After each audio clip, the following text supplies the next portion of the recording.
Hello, everyone. Hi, Linkai. How y'all doing? Very tired. Yeah,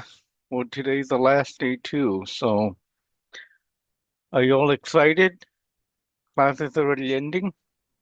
It's crazy how fast it's been. Yeah, time flies. And then today we'll be having our final exam. And for those of you who are missing assignments, or if you haven't finished your assignment yet, I would highly uh, suggest you get them in before this coming Sunday, the 25th, so I can get them all graded. And then for graduation, I still have to send out a confirmation list out. So if you are planning on attending in person, then you will fill out the form. And if you're not planning on attending, then you don't have to fill out the form. So I only want those that are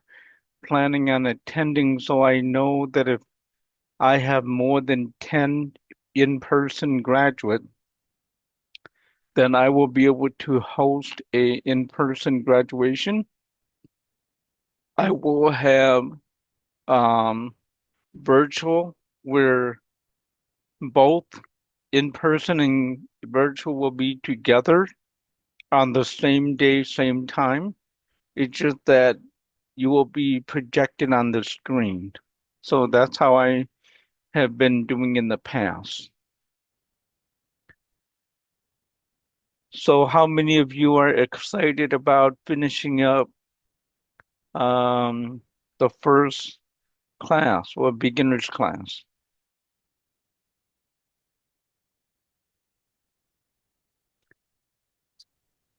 Awesome. Now I'm kind of looking forward to the next class as well too. All right. Awesome. Yeah. One thing I wanted to point out is that I'm not going to give a name of who it is, but there is a student in my intermediate one class. I know, yeah, intermediate one class. And I know they're struggling when it comes to reading, but when I gave the homework assignment and I want them to write what they learned from the reading, and the student turn in their assignment very soon. So when I start reading their assignment, it sounded like they used AI to interpret their message or translate their message and submit it in. So when I read it, I had a very uneasy feeling about how they are taking this class. I do not want you guys to use AI to um, do the translation because the idea is that if you're taking this class, you're doing it so that you know your Hmong words, you know how to read and write, and be confident in it rather than relying on other sources. The only thing that you should be relying on is the dictionary if you're trying to look up a word that you're not sure of. I do that all the time. So, like, if I want to look up the word giraffe and I'm not sure what the giraffe is or if there is any word for giraffe in Hmong, then I would do that. But otherwise, I would not use AI to write or respond to a question in Hmong. And the reason why I say that is because there are certain things that we say that AI cannot interpret or translate.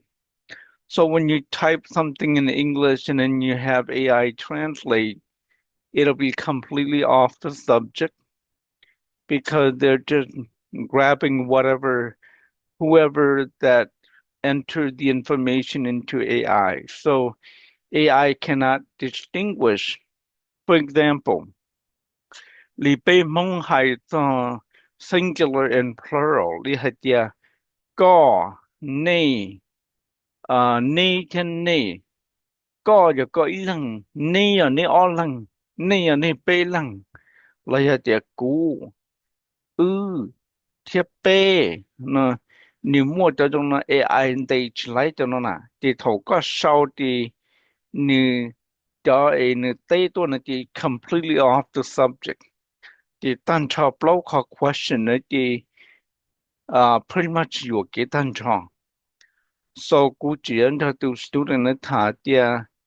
I do not appreciate them using that because then they're not learning if that's the case. Lỡ chỉ lỡ coach tao đã chỉ nè. So I just had a bad feeling thảo one day lúc xong ta one day giờ làm một chỗ lúc xong chia và 2025 này thì cũng mới to college nữa cũng hay cho cụ tia có chuyện trai tại anh chỉ là AI đó nên thì back then a lot of my students they're very progressive working on their writing skills. So even if you learn all sentence, that's okay. At least you're showing me that you're putting effort into your work and those words are coming from your thought, not somebody else's or not an AI source. It's you that is writing those words because it's coming from your feelings, your gut, your thought, and that's what makes it genuine and unique. So I just wanted to throw that out there that if you're going on to intermediate one, that you stay away from AI source. And not that it's bad. One thing that I am going to be working with a partner on AI is to write it, contribute it so that it is able to distinguish single from plural for future so that it can help us speed up the process. But as of right now, it's not even there yet. And we want to be able to um, know the language ourselves, be proficient and fluent in it, that we're not relying on it. We're only relying on AI for certain tasks that we cannot rely on another person just because they're not available. Not because we don't trust them, because they're not available. So that's the use that we would use AI in. So I just wanted to share that with you so that you're aware of my expectation and change. Down the road, a handful of my students are using AI just to do the homework, and then it destroys the reputation of change because if you go out into the real community, okay, because the sound of Monka from change, Gumokana to go power what to got watch down because the confidence level is not there. You don't even know what you're writing about, what you're thinking about. So I don't want that to be something that you rely on so much that it's just like our cell phone. We rely so much on our cell phone that we store everybody's phone in there and then you have no idea whose phone number is what anymore. They talk about you're completely lost. The Uchitaka big get to that point where how a got you more source they got to gain on. Bet you very proficient where search more the source na paying what the pay sa hole le ko bị to khate paying bao ti ti ha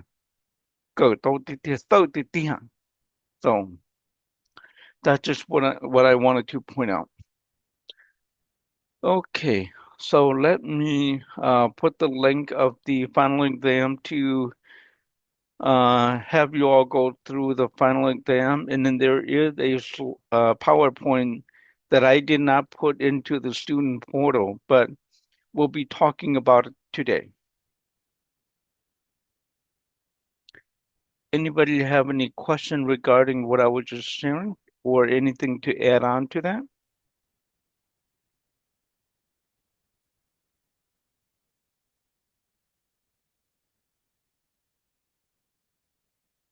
Okay. I just put the link into the chat, so let me know when you're ready and have it open.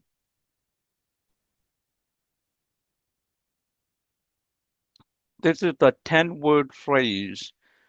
and each question is all 4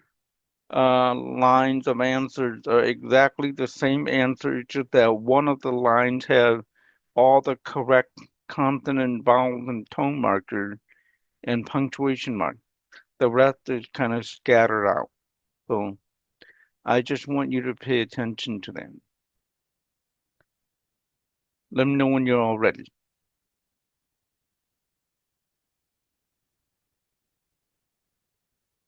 I'm ready. Okay, awesome. All right, the first question is Nuna uyuamu gakia gaku no. Nuna uyuamu gakia gaku no. So look through the whole, all 4 of them and see which one has all the correct, and then select that one.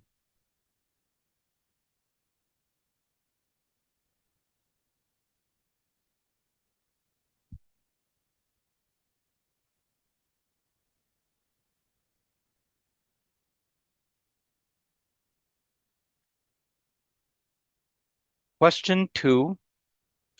Gunia teku tingo gu shilu hang. Gunia teku tingo gu shilu hang.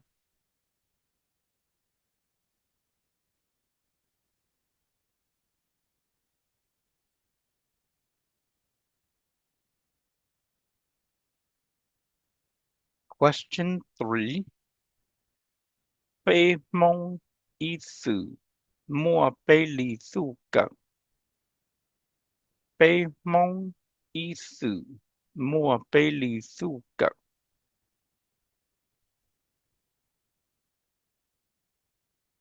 And then the last question.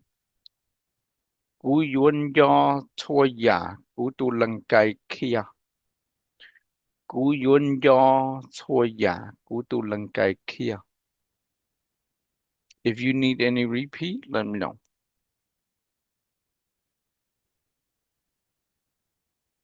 Can you repeat 3 for me? 3 is Bei mong isu mua bei li su go. Bei mong isu mua bei li su go. Can you repeat number 2 and 4 for me?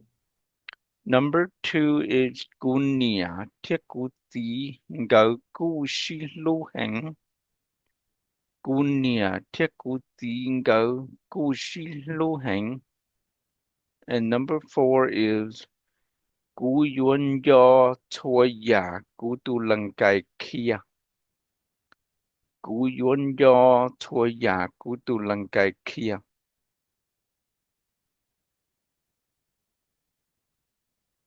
Linkai, can you repeat number 1 one more time, please? Number 1 is Nuna Uyuamu Gakia Gaku No. Nuna Uyuamu Gakia Gaku No.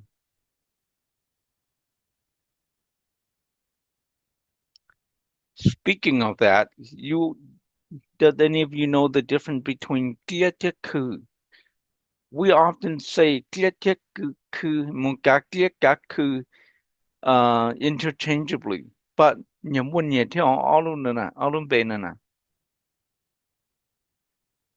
have I shared it with you before?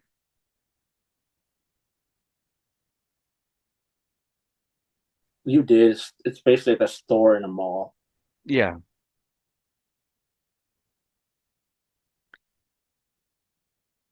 I just mentioned in case if I haven't, but I'm glad that you pointed out. Thank you.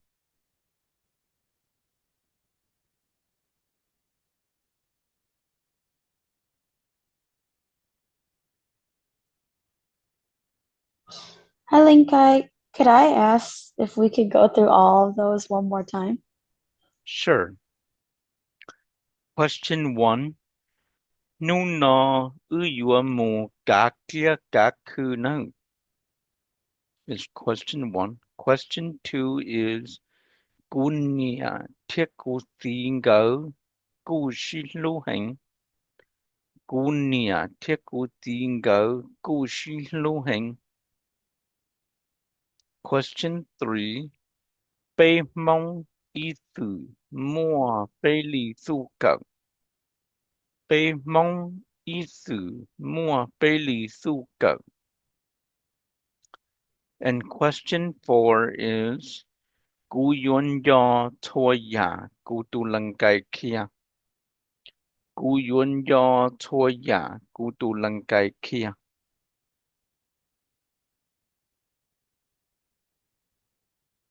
Thank you.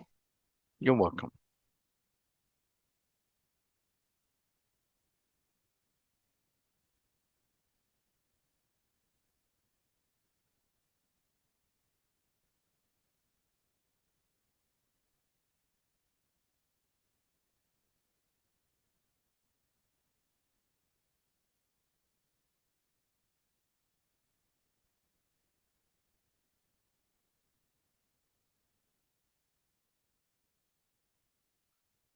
Oh, and then one other thing is that I did mention that I was going to start the summer classes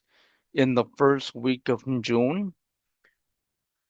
but there are still some stuff that I need to get taken care of, and some of my intermediate 2 students were suggesting that I move the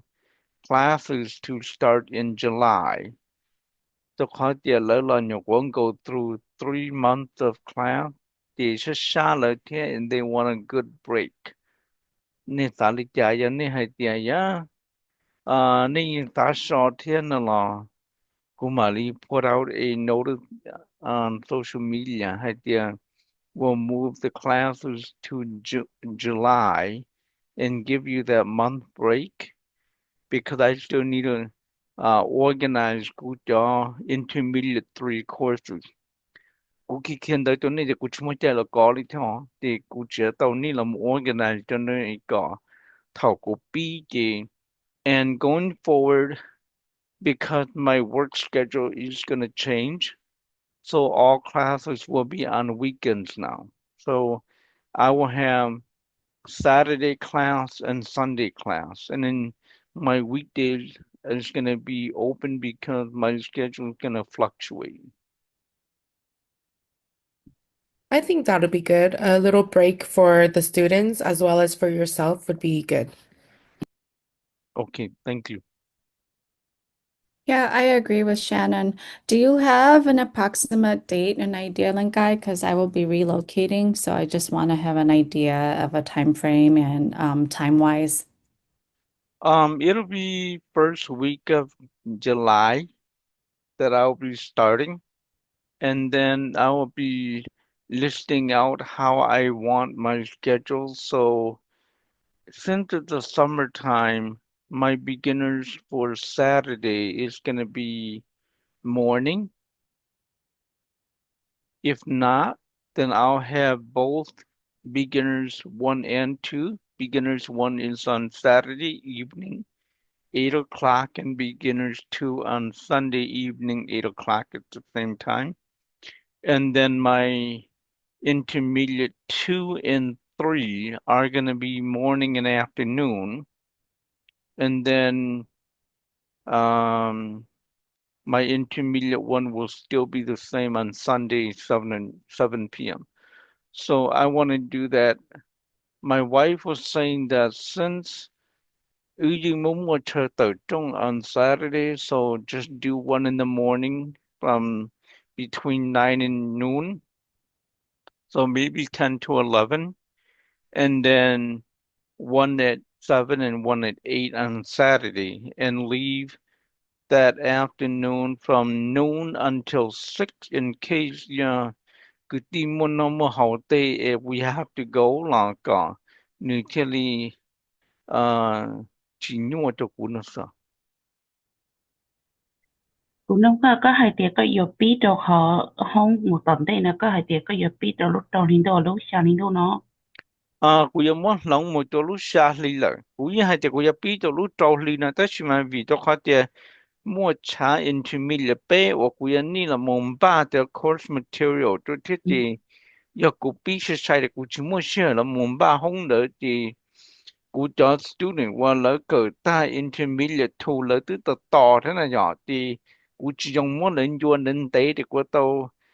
hai chỗ lỡ cho mua không nên biểu cho cỡ tía thì hậu của launch thìว่าที่ได้ launch kia là mùi cả你这用意都知道thì không intermediate bé那么样搞到给许多路里nhau rong sinh trí đùa thì nói cú kia the lesson ta to ni li maybe for the first 10-15 minutes thì cú muốn nên break out into session li breakout room auto nâng to e class này thì nên một practice cho nó for maybe 10-15 minutes thì mà lý trú sẽ để ta khá là một thì mà là một thả for the rest of the evening cả ta không khăn tấn ấy cả nên mua cái opportunity to show đó luôn này instead of cô kia tại rằng là nên chỉ mua cái opportunity to show nữa này Ok, cái giờ lúc sáng này tôi có giờ bí thổ văn thi tử. So, tôi hỏi cô giờ I'm gonna be leaving out town at the end of in the middle of June all the way until lúc sáng này tôi văn thi gì nó chỉ có thể tất cả lo nè. yeah thì vấn đề gì nữa thì cái tàu bị lùi tất cả này thì cú bị đầu thầu July này thì nhưng right after the actually independent day nữa đó thì vấn đề bao thì vấn đề chi vấn đề trâu nữa đó Ok, có khi trong nốt Sunday nó bây giờ. lúc vấn tàu theo vấn đề thứ gì on nữa thì cú mua cú cho video open cho khách hàng cú xã hội IT thì là phía long thế này nhỏ thì cú giờ tàu lên này còn này thì là học của xã hội thế nào sao Ok, cái giờ có bố khi trong nốt văn thi đó cái có một trong morning class giờ lên từ sáng cái morning là cỡ lên từ sáng cái giờ ta số cái cỡ nó bây giờ. giờ cần Ok. giờ ta số mà nó Saturday ta số thì from cổ ó mong sao trâu mong thì cú giờ chỉ khen tới in khi trả mua mà cứ tin nó hậu là mua tây trong nó hậu ấy là chơi cú mua nó thì cú thêm mua lấy thì cú khen đây thì cú chỉ lấy là thì cú cho kia cái sân đó cổ mong sao cổ ý mong thì là một chỗ giá trốn tu thì sa mong ý sa mong ý trả thầu gì mong nó xí Ok, giờ thầu qua tôi lý có mới ra tôi cho họ sometimes Saturday cái cũng như họ lười thế nào. Cái Sunday cái của họ muốn chơi sở here cái bé lớn chơi này cái giá ta xử lý ý mong nó mong nữa. Sunday sân đó cú chỉ khen đó giá trốn tu sao có khi giá trốn tu on Sunday đó. giá trốn tu on Sunday sa mong ý gì mong ý sao ok ông ấy cho nó tôi rồi giờ thì dù cỡ họ văn sầu rồi nhá dù giờ cỡ văn thi nó này bây giờ giờ này mua cho intermediate one nó chỉ như bóng cho Sunday trốn tu sa mong á intermediate one này yeah ok chị chủ yếu lý coi chị có ôn đầu tôi nữa nhìn nó cũng mất của học cái rồi sai cho học cũng ta cỡ tao gì gì ở lại Sunday chị phải mua chơi cho chị lo trốn tu này chị sắm thành họ cho ôn lười dạ mình mình nào phải dùng mình tôi mình nhớ nè chị cũng có khi là nó tôi theo báo tôi hỏi vì tiền lúc sáng lên thôi chị cũng chỉ nhau hậu trên theo lúc bản thi gì cũng mà tất cả lo nè chị tên mà cũng giống no Sunday nữa nè lúc first Sunday nó cho thở tôi khai tiền lúc first Sunday nó mà usually orientation so the real class start the week after ok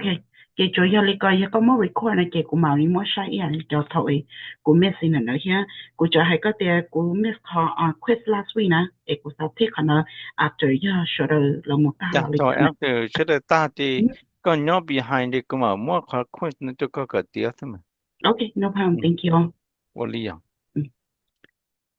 thì trong đi chuối tuần gì ai đó và ok chuối tuần gì thì ta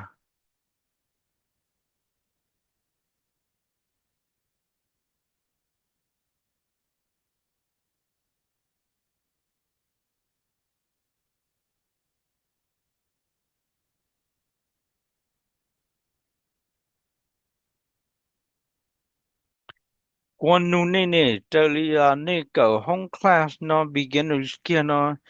นี่สาเหตุจะ material กูมอตัวนี่เที่ยวรู้สิเหรอนี่เกิดนะนี่เกิดข้างปอเลยจะเกิดใช้เท่าเลยเกิดชิตอปอเลยจะตาต่อหนี่นะ I thought the pacing was fine. The material as well. I liked the pacing and the amount of material we got. I thought it was very digestible. โอเค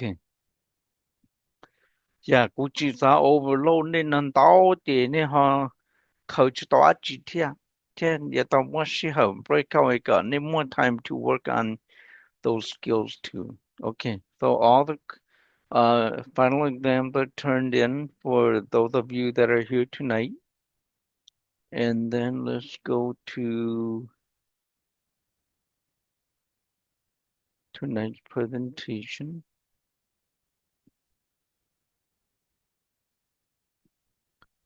Chị không nói chị cũngยังว่าshare mình chỉ tổ này last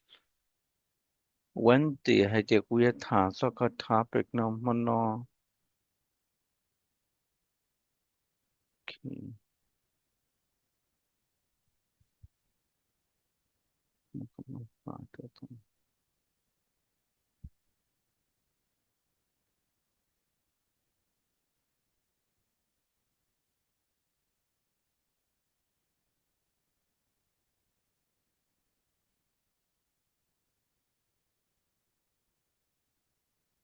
Chị mình nói nè mà phong tới nó là phong và thổ này là một trong intermediate one nó chỉ này là một nhận ta phong tới nó luôn bề hùa tia hùa thổ mong cho sẵn thì họ ra đan nâng của gia thảm mà nó chỗ này là mà nè a different story of how Pei Just came about thì nhon lì trở lì ra đan nâng cú nó trong tủ thả nhà cú thả trở nhà ra thì nếu cú chỉ mới có definite pinpoint nhà lý giả ta chỉ mà và lá sĩ có tí cú ya ý tu và bao giờ cái trái mong rộng hành thì có mà hắn nu có tí thế chứ lý giả nè không nó là thì trở lì thầu mong thả cho các trong kỹ cỏ thì mong hay tiền mua ô tô số pi bộ thầu lúc hậu bầu để mong ra trong còn đợi ya huân lan lưu thiết thứ mỹ thì trở lì cú nó from cú tí thế ý cho lâu năng mà lại hay tiền lan lưu thiết thứ mỹ ya xóa thiết chỉ ta linh nên là lan lưu thiết thứ mỹ ya ô tô xí năng ấy lời chỉ cho trong còn nó là một hôn địa mong và cả mong và nó chỉ có nó chỉ trong đó cho nên cũng nó thì giờ ý call like a curse đồ mong thế ý cho mà là hay địa đồng ý trong cò mà bị lo nữa là lưu thiết thứ mình cái lo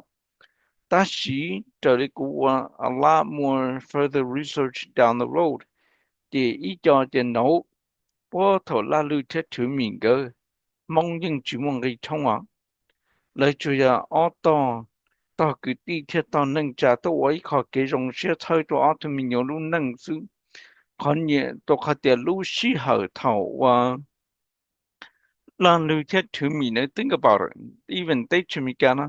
back in those days is bartering days có muốn nhung tàu thì cũng muốn lên tàu thì cũng cái không lên tôi bố tôi cái của tôi chắc cái tôi nhung mù thì qua mấy tôi cũng một chỉ trong cái môn bùa trong thì cũng một buổi tôi chỉ bảo cái tôi bùa so back in those days你用领导是你只muốn nhẹ là so giờ bây giờ mất ta tiền người trong những people thầu nó lại doesn't make sense so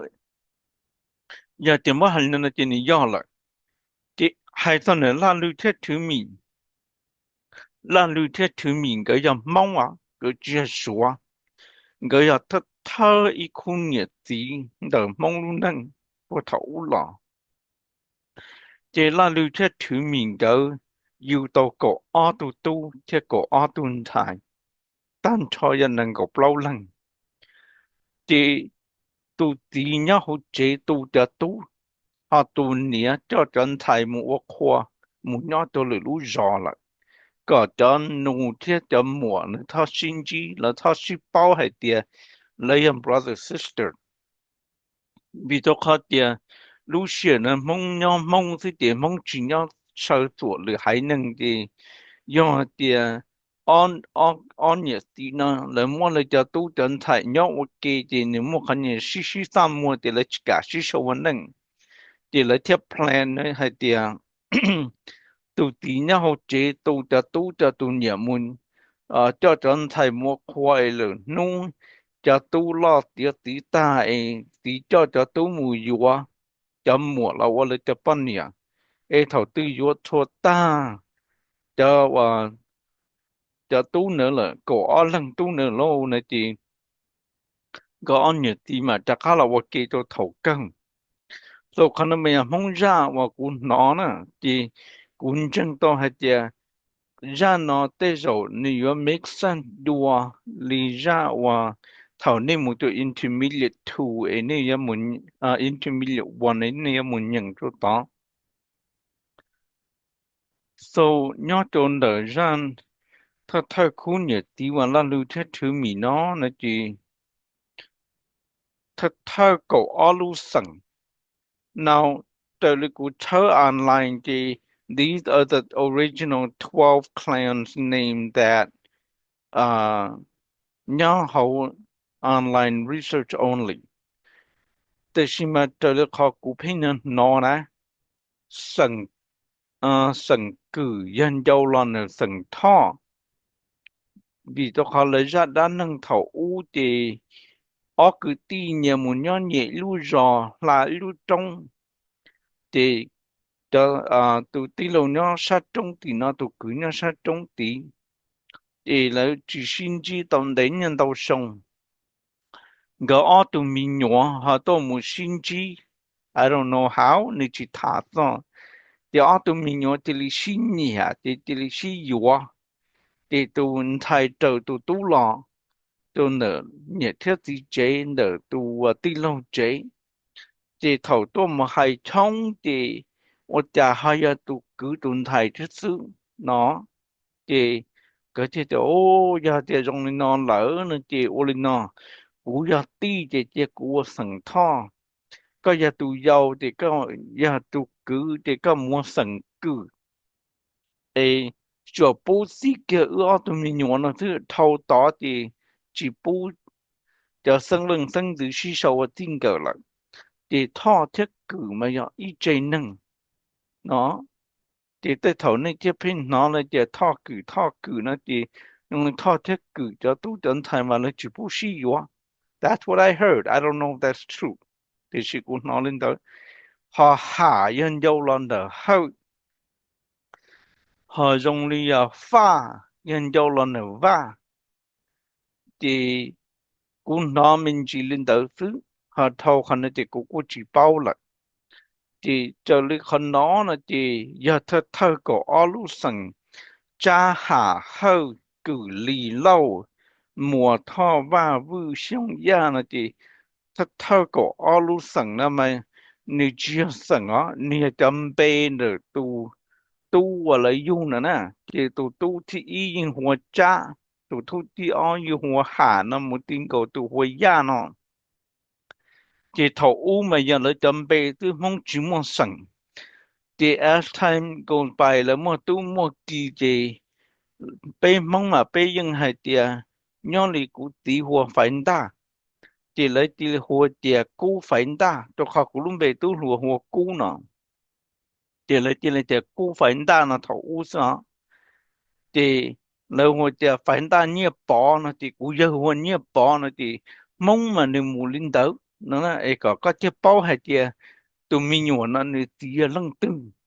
thì lấy hỗ trợ linh đấu thì nếu trong này Toyota Avalon Toyota Cressida Toyota Sequoia nó nếu trong đấy thiết na thì bắt đầu thì bây giờ muốn linh đấu sư thì thâu nó là một thì cho nó mà linh làm một cho sẵn thì thầu cho số lần cho mong nhớ thì 说很nhiều thì dùng để mà nó adapt cho sinh nó đó mong sao thế mà giờ này muốn tới số đó căn cứ thì số cũ hay thì cho sinh nó lấy mua lấy thiên là thì we really don't know the truth đó thì mong nhìn cho số số nhau số tệ số lần đó mong nhau sự thì số sinh mong tệ số chỉ ta thì mong chỉ muốn số chỉ lô là thì số thì giả dòng thì số mà ở số tu là we have no proof tàu thời trong nó thì trong này bây giờ thì bông cha là 我的能量只么数了，thì là cho cậu ở tuần thái cậu ở tuần thái nó bố lưng mong bê tan trò nè thì li hai tia mong tu li tia sừng vư tu nhẹ thầu u à thắt thâu tu mùa ấy yếu tu hùa vư nó thì lấy những tia vư khoa mõ lấy whatever lùm bê nữa so thua lú sừng như mua tia ya khoa vư khoa li khoa nó thì đi to tu nhẹ lùm bê ó thì cho nên mà cô chỉ lấy cho đi theo nữa đó chứ mà nếu mua lên đó cậu ở tu mua nó ít tu mua nhưng cho rồi ít tu nụ để lấy vấn năng này thì tí khăn đó là thật thơ phẩu là lưu thiết thứ mỹ là cho cậu ở tu nụ thiết cậu ở tu mua nó thì thế lý sĩ yếu lên đó thì thâu khăn đó là thì hồ cho vui thì là cho mình tu mình yếu nhưng sĩ yếu chỉ tao giờ chủ mưu yếu cậu ý sẵn sát đó là sự nó chỉ bảo hai cái ô li cổ ở lu sừng nó nên yuan đến bộ lý cha trâu lu sừng đó mà lần tí cho mong mà làm mua cầu gì lu sừng we don't know that that's mà sừng pa mà dân lo tỏ số lo lu sừng pa nè so that is the history that I was wanting to share with you and then nhon lì mũi cho lùa lại pin nu hay tiệt ê vợ cha bé hỏi vợ chỉ tao bé cho và bây giờ vui ta xí mà tuần thay đó yang sừng vui lại nhẹ chắc lại tí cũng nhẹ cũng tí bé chỉ xí bao nè ê bé trong cái những mi cả và stranger thế giờ cũng nhẹ lại tuần thay đó she kind of cute ta cũng vợ chỉ lại bé mong mà chỉ lại vì cho khó tiệt yeah lấy nhà lấy tí to bé chỉ bao là chỉ bao bé ta sĩ bé cũng tí tu giờ vui bố bé u lò so from according to con đại chart nó thì bé yên lò from tí tu giờ bé u lò nè rồi từ bé muốn xin tu đế đế là lò bé yên chẳng công ý chơi năng tao bé chỉ có tao bé yên có muốn đâu nữa thì tiệt cái nhóm lý do tiệt cũng mù California Fresno ấy cũng muốn chỉ tới cho mong vui bé tới chỉ tàu xin chỉ đuổi xin đăng là mù xin nô kia na tiền là bé mong thì bé nô kia thì có tí hồ lý trả giờ này kia ta này tí lúc bé có chỉ bao có chỉ familiar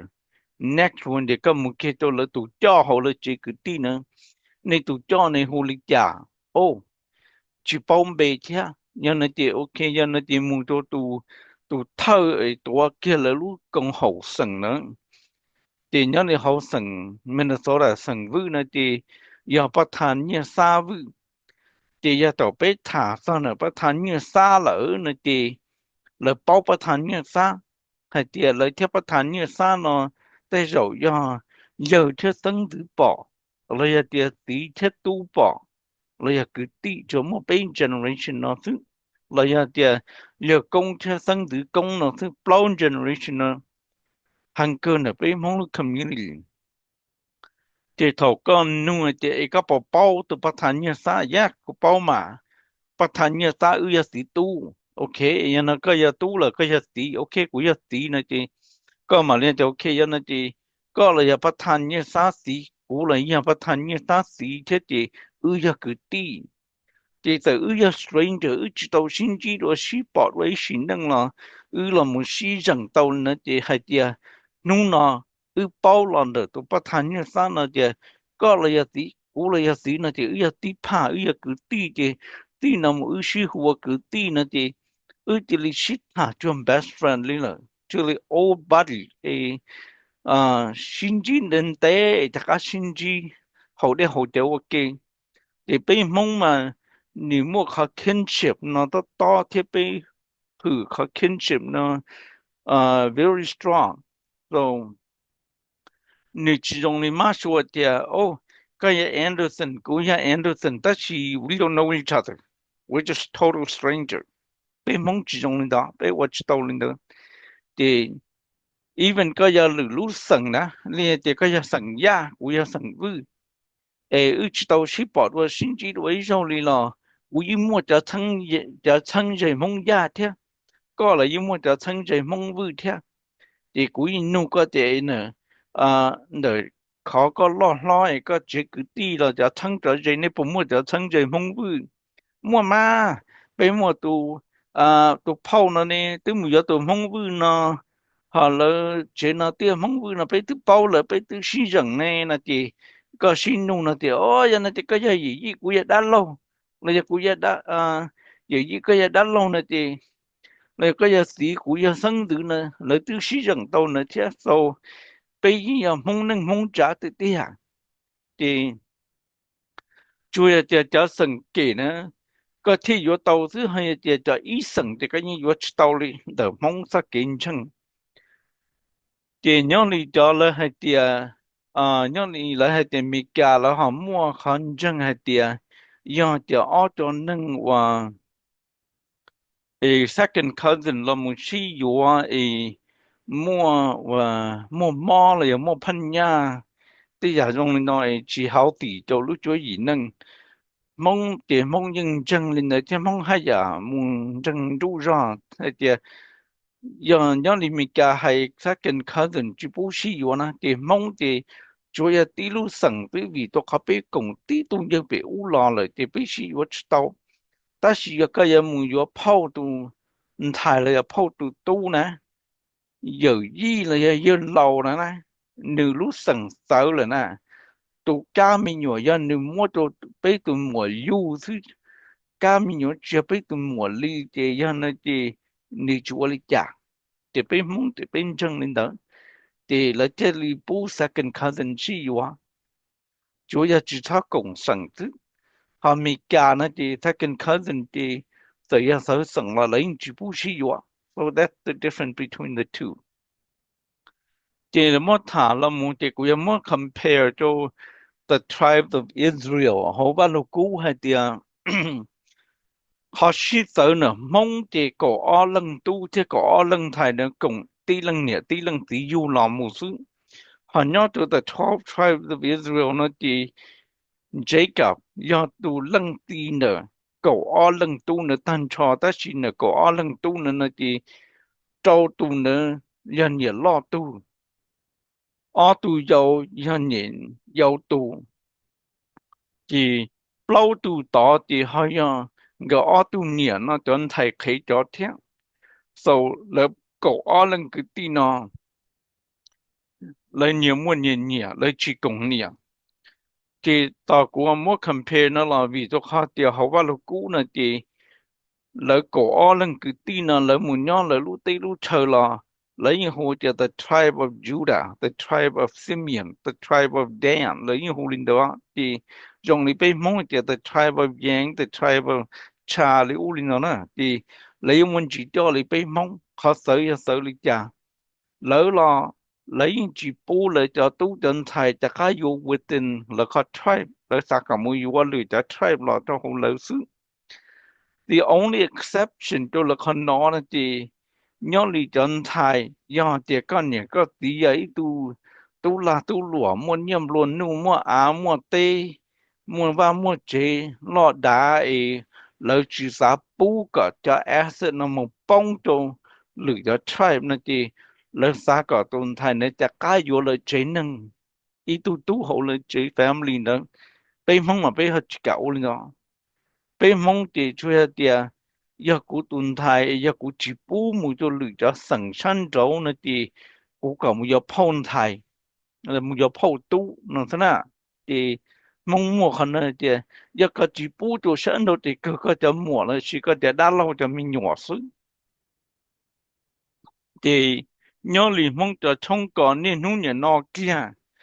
one day tuần thai ya mu yo tí na mong tu ya tu wa chong ti ta thơ khó ti lấy nu kia chế năng na tia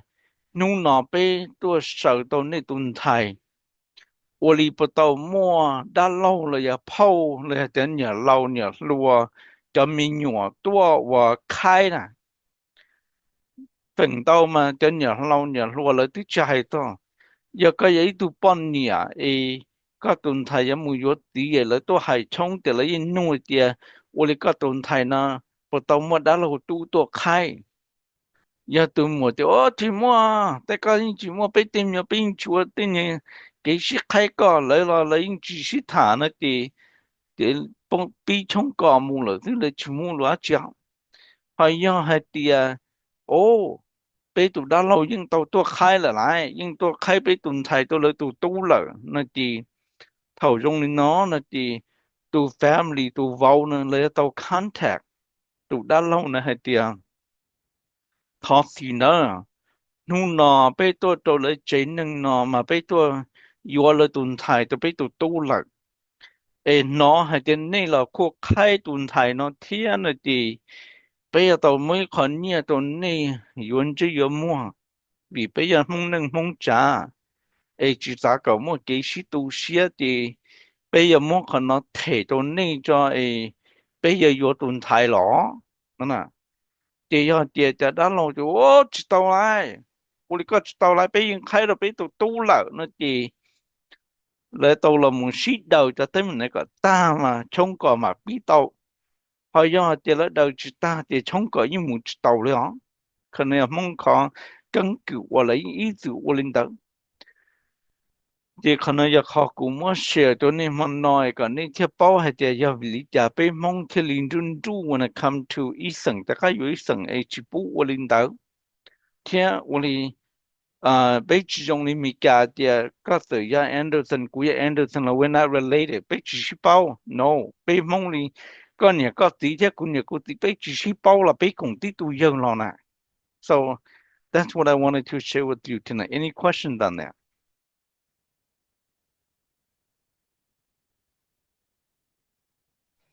No question, but it's pretty interesting.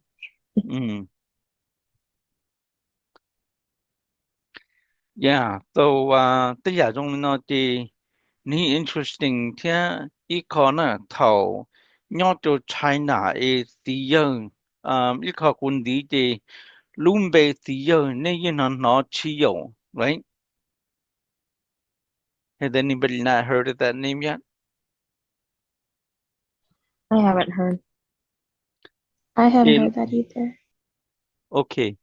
If you do research on Hmong history, Chi Yo is the very first king or emperor to Hmong Na. The not to China, and this is somewhere way back in 4,000 years ago. You know how long? So, cái tu Chi Yo nó thì số ha cái Chi Yo, đó là trở lại của nu thì Hmong là thì Chi Yo thì lo lu Chi Yo nó only a title. It's not even his name.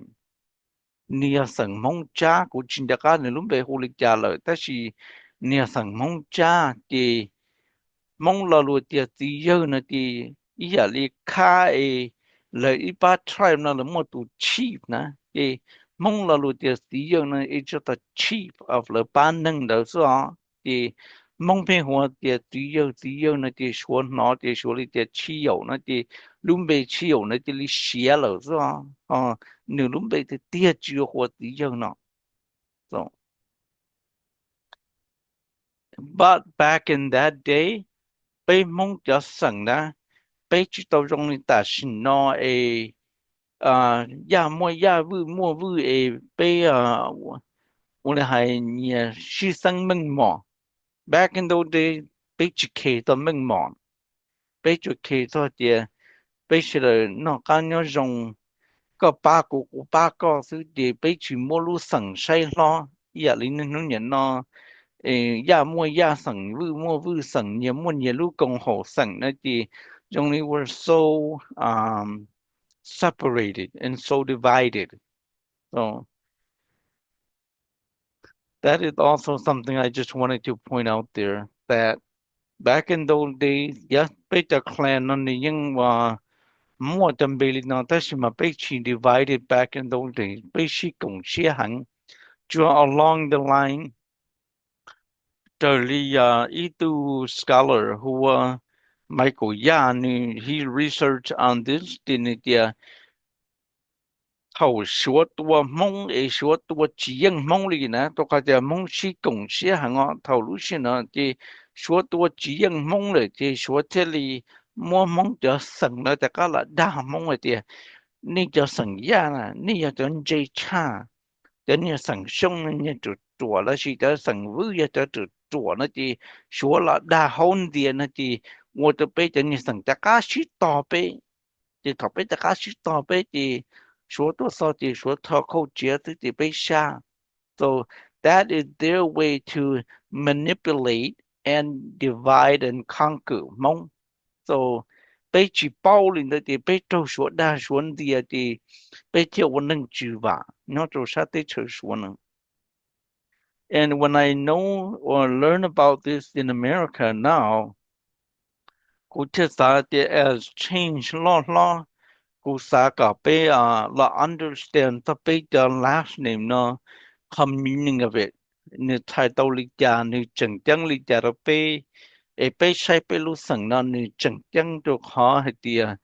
That's our identity, but pe tham mo ni we call a law where we become enemies. We want to be able to work with each other, take care of one another, look out for each other. E có lử nung thời gian mi cả đu mi cả đâu lỡ tua hôn dia hay dia e you yang they're very intelligent or the leads are very whatever là bé thân chân lại cho lù đa này bé chả cá là một bé chỉ thua so that's just my point.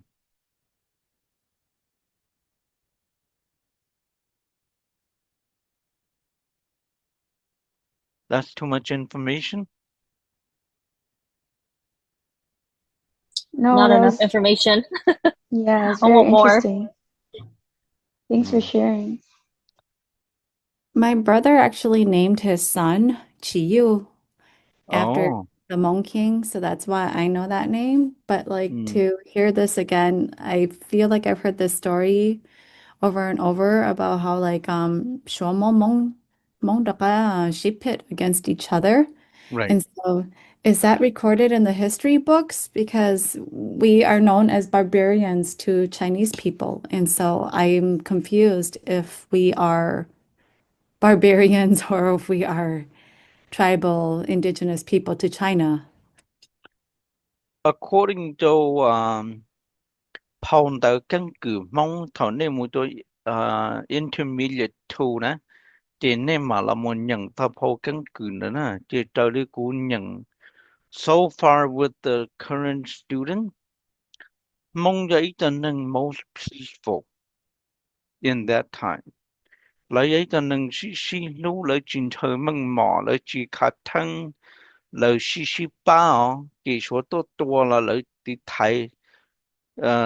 Paul Lucia na je ka the ya vu shong a chi la ti pang you're my brother you're my sister shuo to te bei lai shuo te bei ke shuo so mong ma mong shi ba chi gong xie lin de je shuo ma shuo ti ya ja sang u sang no ya mo hai ti ti shuo ti ya dam barbaric de shi ma ni zong li no na whoever write the history will shape the future of that culture so lỡ mua bé cho su chi lỡ ta này thì chỗ lỡ li sư chị lỡ hại li cha nó bé chúng một bà thơ thì sự trợ lý hậu phâu căn cứ mong và bây giờ muốn nhận thầu nhau cho intermediate 2 nè nhưng muốn cần giả ý số sâu rồi rong tao mong theo thì những kia nhau cho hậu phâu nữa chứ所以係啲蒙埋有一陣能係肯話多了多幾樣，說多冇你就多幾多哩，你說問人才就可能這頭說多只有這只有啥，只有知道多，但是嘛说那的只有多了那的说他们家只有路的到查账。thì số chỉ bảo thì sử dụng cái tiền này thì số mua tới just a dead body from the battleground cho là hai tu king số hai tiền tu nói giờ thì giờ nữa thì lỡ mua tu giờ thâu nữa cho muốn xía ta hậu thì mua lúc chỉ phâu ý kho mua lúc ta hậu phâu next to it thì tao là mua phâu lên là hai tiền they fought the year 9 battle lỡ shoot tan tròn thì họ cần cầu là bao giờ vô trả thiếtตัวtàu tiền vì trả nhau phong tới nó thì tiền tự khởi công tiền tự manipulate what you are đâu có tiền nhiều one nhiều cho nênว่าtự 我 liệu 我 tê thì cho nên cho farmer 我 liệu 我 tê thì lúc xí hở từ chỉ cho một na là tiền tự hồ cả na là đủ cho công cho lông cỏ cho công cho lông xía họ chỉ muốn hỗ trợ là chỉ hỗ hỗ trợ là thì chỉ mình nó sơ hỗ hỗ trợ nếu bao chỉ nên thiết thầu lấy mộtตัวcho là chỉ bao cho lúc xưa nó giờ cho lo lúc xưa nó giờ trong nó giờ bé khai advantage béตัวเลยแต่béที่ตัวยังชัวนะที่แล้วตัว就让了ยังชัวตั้งช่อrồi chuaที่chuaนะที่Otto Emperor ไอตัวที่เยอะนะมาเท่า within the first 9 wars the Otto Emperor 那的nhiềuตัวnhiều ông thái mà lấy chỉ sĩ cộngตัว都có thể gỡ lòng cái những sĩ sinh đô thiên ta sĩ ta cơ tiền cái bao tiền lịch là chỉ dân là thì gỡ từ tàu sĩ cộng tệตัวchỉ dân thì thầu lấy sĩ cộng tệตัวchỉ dân thì lấy thêm một block off the water a tàu bể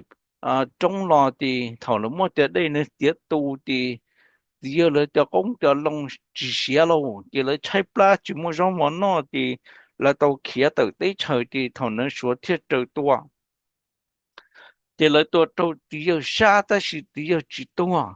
thì lại thì là ngay lúc chỉ cho một claim này thì là mua hay thì giờ này thì là cho một tua thì ta hôm nay có chỉ năng nó thì ta sợ tàu ta cá lò là that the legend thì sĩ tụ tí yêu tí tia thì nữ cho tha hạ tư cho nữ kia là một chỗ sắc cái tê là thì nếu mà là tôi chỗ sắc cái tê thì lấy mà muốn nữ phao ta chỉ là với lúc thùng cho rong cho tí yêu thì even nên nôn nhận nó kia bị số tê nhưng chừng mua cho nên rõ tí yêu luôn ra đỡ nữ lúc thùng nó so cụ thể chế thì one of these days you could thought on grant còn tao to change nó thì u sa cho nên student bé mu kia số tê mu say thì luôn ra nó sẽ nữ chân là nâng là hài nè I want to see it for myself too nè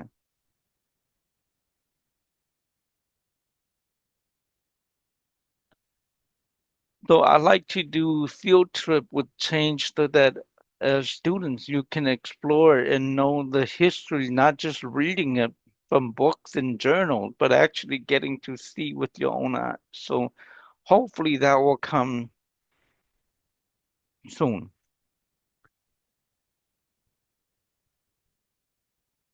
Any question? Thank you, Lingai. I love your passion with Hmong history in China. Thank you. I appreciate that.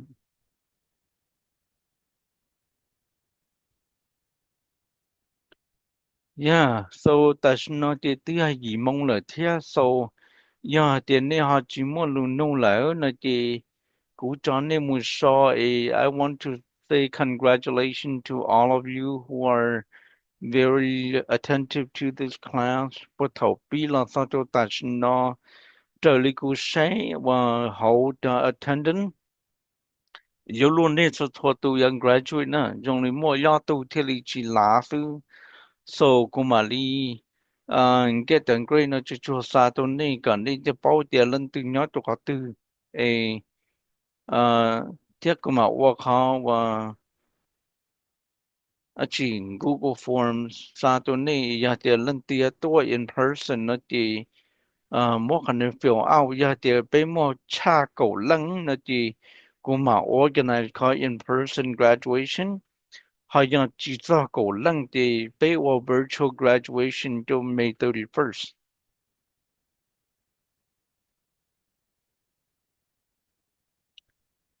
All right. So yes, de kua molinosu, and I'm really excited to um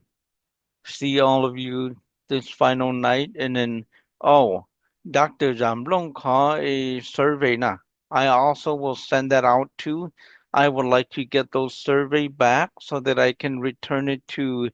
Dr. Zamblong. So, 你贴包还贴我里好，问题你知道个呢？What do you know? And 大家呢个大了，how much have you grown into understanding the writing system and so on and so forth? All right.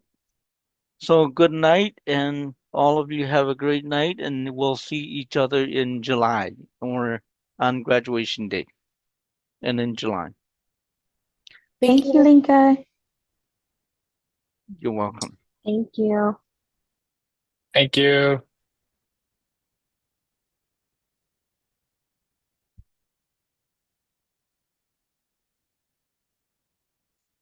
Cooley. Yes. 用你个人要比韩国个考 quiz 呀。 Yes, I want to take Okay. that quiz. Okay. So let's get that taken care of. Oh, this is you and your wife? Got the wife your mochi. Oh, 個係đầy đủ nó lo. Yeah, nó của quay mà có không ya. Oh, cô tôi chỉ Yeah. ta chỉ nói là nếu muốn ra hay mà. Oh, bây giờ. Dạ, nếu muốn này là muốn đâu. Oh, okay. Có the wife your muốn này muốn đâu. Ưa lần muốn đỡ tên cho. Oh, yeah, my husband now is muốn này. Dạ, ưa lần nhà muốn đỡ tên cho. Thế mà của dân cờ mình chỉ luôn không lần đó đi thế. Giờ có cổ bóng dần tờ của chỉ bảo tới khi tiền là hai nó của dân cái xuyên đó đi thế mà.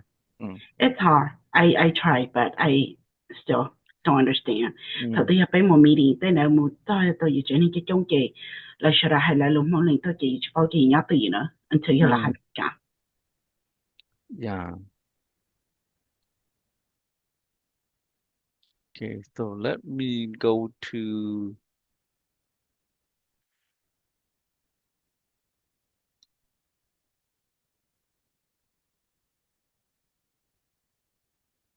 so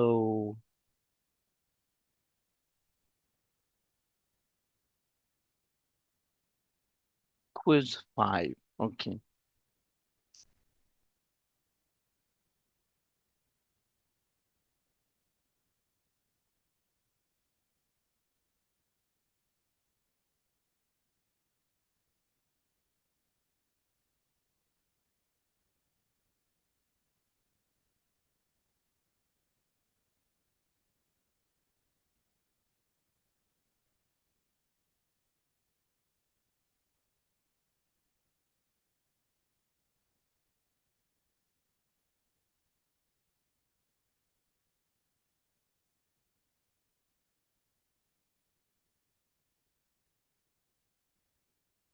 Okay, thì cho con nó cứ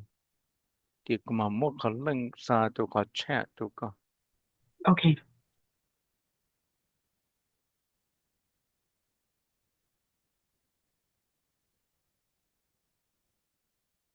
chỉ có like nữa chỉ có kia coupon.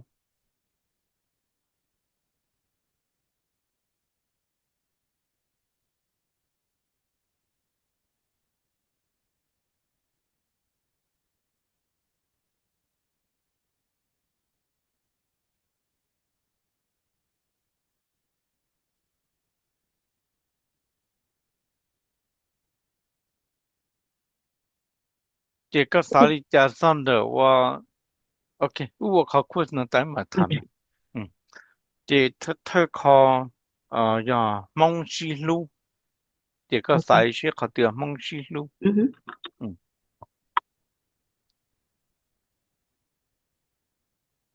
Khó thì o thì cầu mong su.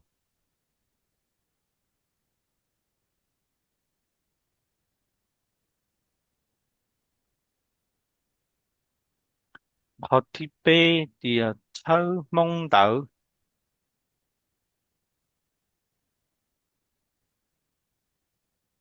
họ chỉ bao tiền chia kỹ cầu.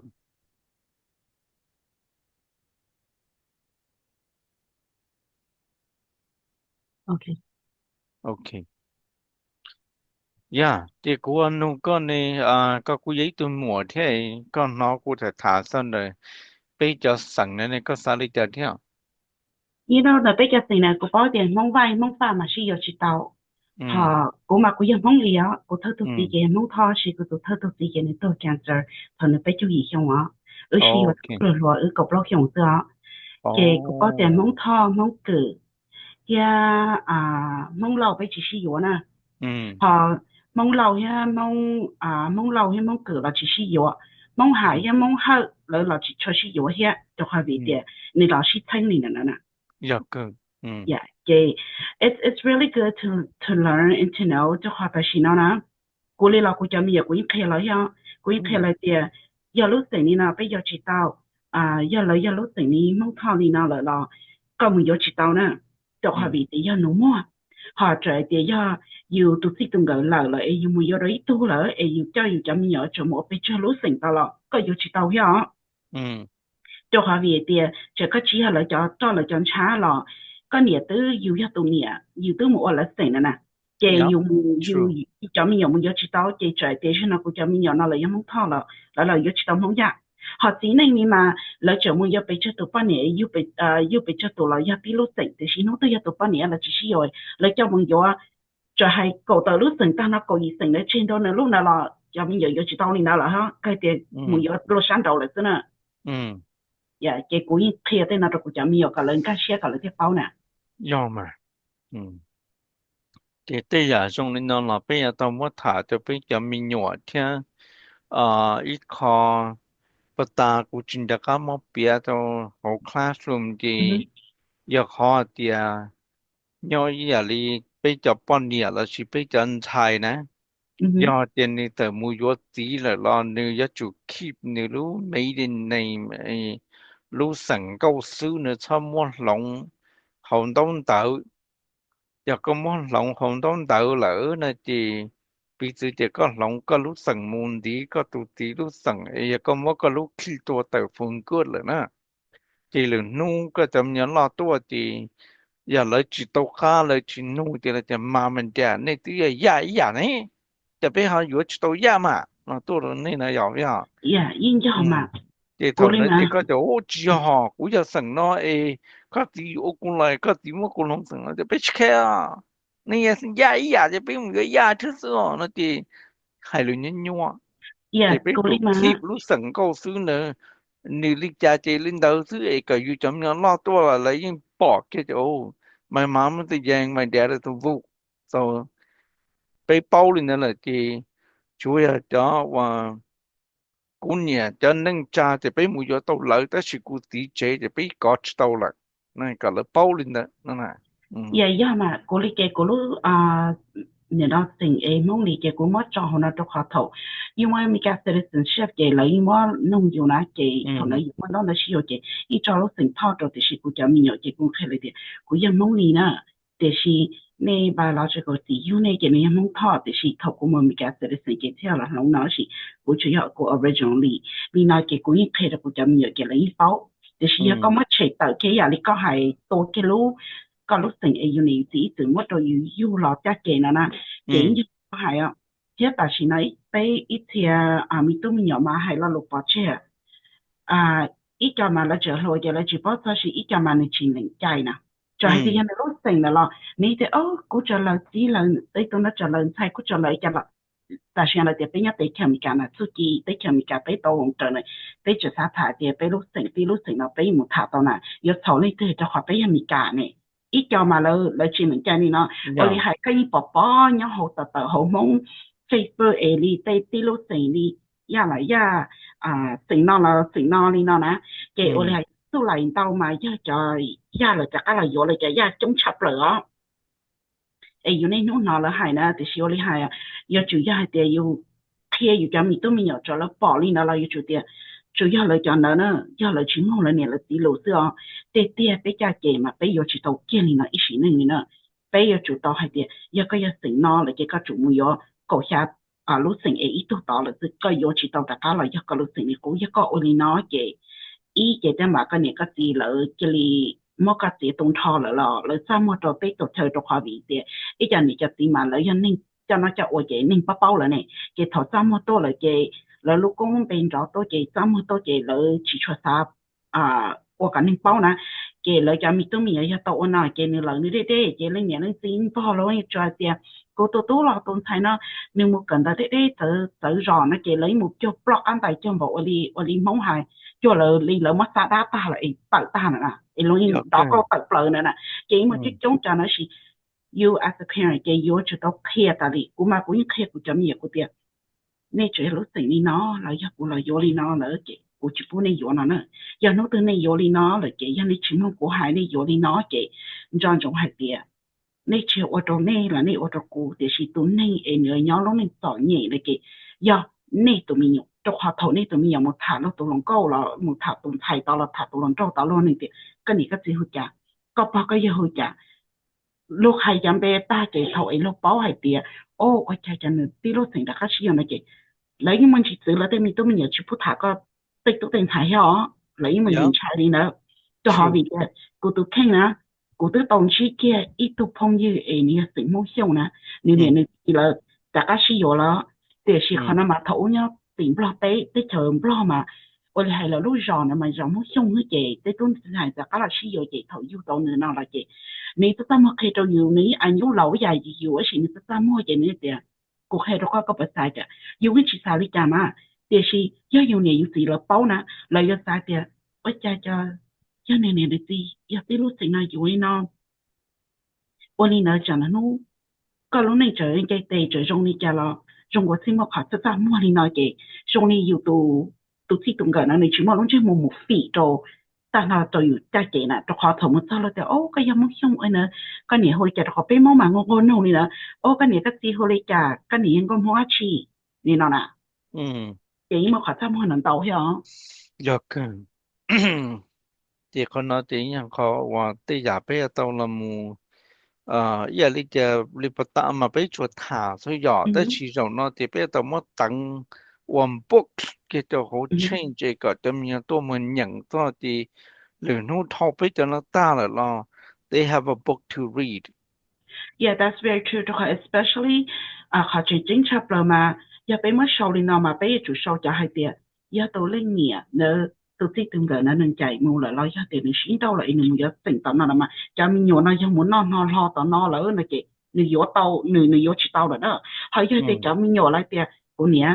cái giờ mà lúc tỉnh là thì bây chỉ bù mù bây chỉ cả là lúc tỉnh cái nó cái giờ ôi cái chưa có ấy bây giờ tôi thao bây chỉ cả là ôi tôi chỉ chết tao lúc tỉnh là mà nếu mà nếu khó chơi hay hả?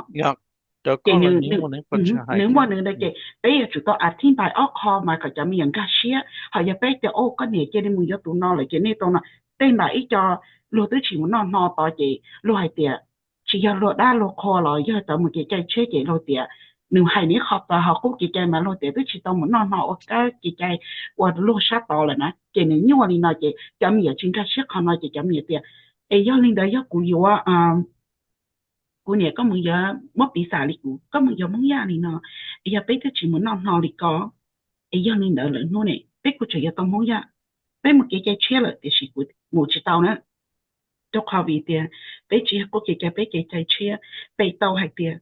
cô tự lo vô đi nó lại cái nên là do cái gì tao nói chả mi tự mình dùng là nữa cái này là ấy này lúc sinh nên chỉ là lúc sinh thao thì nó chỉ nên là ấy lúc sinh là cô chỉ muốn này vô giờ nó từ này muốn vô đi nó cái này我团结么？对其他达到那是古要零年零几了不怎么，现在对其他人呢，那啥的哦，you know，你要对他们讲 ，it's Americanized，you know，we don't care，you know，that's not my biological dad，he's not my blood，I don't care，I feel like it's best for me that you know，I choose to love whoever I want to，but you 就偏到了的，我要承认了，搞知道。họ giờ hai tiền cho mình ở tiền nhỉ có chuyện muốn vô nó là ít biết chỉ cả là oli có mà là hai thứ tông thì nó tổ lên gì nữa kia nhưng hai oli hai chủ yếu dùng cái cho là nếu mà hai ok này nè cái cho mình tiền đâu cũng chỉ cả này nếu mà nếu khách đầu hai không dạ chị hai linh đó là chị tự sĩ tu là lo lấy cho sĩ lo tin tử cho tí giờ nhớ tỏ thì lấy là yo yu sang tan la chi thao to ka te la yin chi la wo yu da yu khwa no na yeah cái bé cho mình nhọt ta xí nó cú y bao thì hậu bé cho không nào mà chỉ mà cho lùa hay á thế mà ở hai thế mà cú chơi cú lâu đồ lại nhau nó đâu phải bị cú y mà tú mà nhá là nó cái cú y hai có khi cú cho mình nhọt là cái thế bé cho lùa nó thế là chỉ tao bao cái thế là sao thế ấy bé thế mi ca là ấy thế quay mi ca đâu phải ta xí nó mấy cho mình nhọt mà lấy cho lên mi ca nè ít cho mà là chỉ cho cả cho không á giờ có hai mà là mất câu mà mi ca là hay tôi yêu tiền ấy bé bé mua mi ca là bé nhớ bé chờ nó society is different 我就bé chuyển nông bé bất kỳ cái ấy mong nó thì是bé nông chỉ tao cho khỏi vì để ý chờ nó mất bé tao là bé qua lúc sau mua để cú nhẹ của chị ba chờ nó yêu mua ở chợ đâu bé là bé chỉ yêu mong là mất bé chợ bạn cái này ta là bé chỉ yêu mong bé chỉ nó rau nó mà yêu mong chỉ係啲俾碌口冇有時啊，誒俾人哋冇攞，用攞冇有米價就大年啦，俾冇攞知道到啦，嘅俾住有冇就個最嘢冇有米價，個有啲價啦，個紅知道年啦，個有隻地冇，個再人才有冇要，就要你意思啦，就再經濟就幫到啦，俾有冇要啦，嘅俾教練啦，就 that's what I feel like. right ก็ยากมาSo you know you có mà sai chọn đông đầu tôi cho biết rồi hay sao giờ class ở bây giờ yes kuma sa to ne shada kuma update to shada te yali cha cha wa kuma li wa show the future student hai te da wa summer class te mo move to July la to ka te ku ni lun jun la mum pa ku ta material. Okay, and I think you mentioned when I was watching the video you mentioned about a book that we can pick it up from you or something like that, the handbook. Okay, you don't got the chế rồi, you don't got the hot. Có nhớ hồ simple nữa thế nào? No, I'm in Oak Grove, so it's in Minnesota. Like you know East Bethel and Athens. Oh yeah. Cô bảo mà. Thì cái tung ra này của office đó mà. Cóว่า Okay. ก็sẽ có không cho thầu tư thì cóว่าxong tới khi của thì cái tung ra này thì có cũng ba ấy của chưa mất tàu cho phong đến nó chụp có sao? Okay, cái như này là ít cho student tôi không có thảo à? Chỉ tao vì tôi có thểกูจึง go through the final exam 10th grade นี่จะห้องวันนั้นจะกูจะต้องมั่วเชื่อเรามันก็จะเนี่ย Okay, so the great time everything ready time go show that to kid upนี่นะ you know put the address there กูมาไม่นู่นเลยกูให้กูตัวที่มาตัวกูไม่ต้องการนี่นะ Okay, along that way, yeah. Okay, thank you so much, and I appreciate everything that you've been teaching and you know showing us a lot of things. It's a lot of things for us to learn, but only higher cần đỡ món kề ní chỉ hay cái dùng gì ít cho cái tàu hay ít cho cái oli hay cho dùng luôn lại cho lúa hay là cái cần cái xe cho sự thầu có lại chỉ cái cho lúa kia là cái những khi nhau rồi nhiều cỡ nhau rồi trong cuộc trò của mà quân chiến của cần đỡ món trợ nhau cha của cần đỡ thật của nhau hồi university nha cái quân chiến của cỡ nhau here nè. Yeah, so I appreciate everything. What got you got the papa here, even though low class got you like you know, I appreciate everything that you've been helping, and I look forward to go to your next class, and I look forward to meet all of you guys and stuff like that. Okay, 我理解。 Okay, 给我出那么新机的哇。 Okay, 我理解。